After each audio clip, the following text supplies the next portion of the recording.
an American watching soccer. There's not enough action, and it's a little bit North American people are generally not looking for the subtleties in the game. They're looking for like wham bam. So you have to educate them on the subtleties of the game, and then all of a sudden they're like, wow, yeah, this is a great game. And squash is exactly like that. It's like, how tight does this guy hit it to the wall? It's very difficult to find out why some guy is beating the other guy if you don't know anything about squash.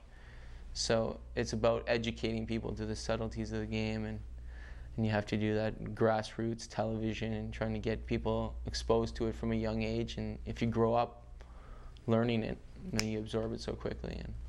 And in your view, what would it take for the sport to get accepted in the Olympics? A fat brown envelope in the back pocket of Jacques Roga. Next question.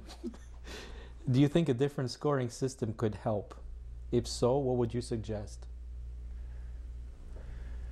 A change of scoring could be good. I mean, badminton's done it, table tennis has done it. Those are similar, very comparable sports to squash, and some say it works, some say it doesn't work. But what changes would you suggest? My changes would be games to 5, and I play best of 9.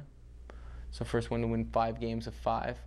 And what that does is it creates a lot more crisis points. So like everybody loves watching the game from 10-all.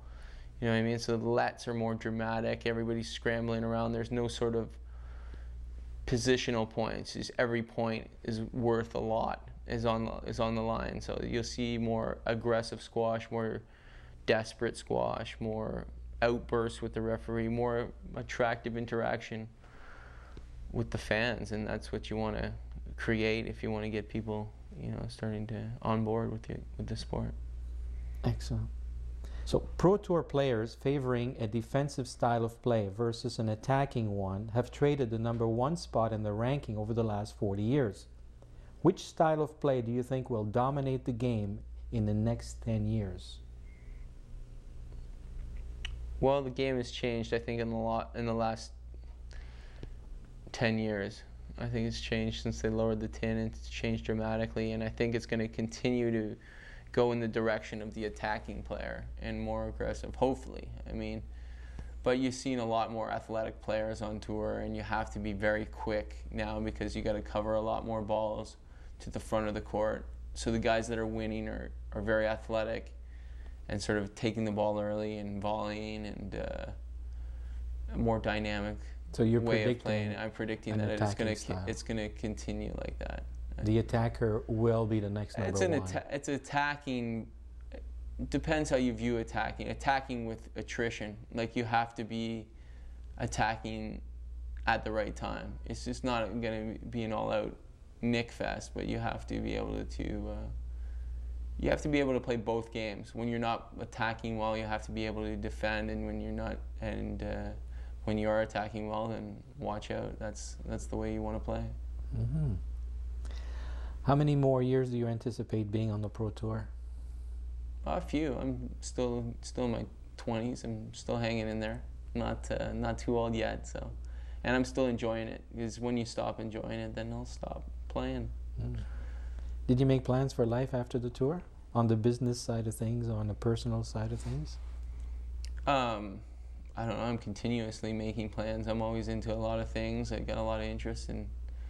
I started a shoe company and a clothing company, and I'm really interested in squash. So I'm not necessarily looking at things outside of squash. Maybe outside when I'm retired from the pro circuit, I imagine myself still staying in the game and trying to help players maybe achieve their goals, and maybe help in coaching aspect and developing my companies and stuff like that. And fun stuff, but always with squash, because that's where my expertise lies. Do you fear the end of your pro career, Jonathan? No, I don't fear it. I mean, I don't want it to come anytime soon, but I certainly don't fear it.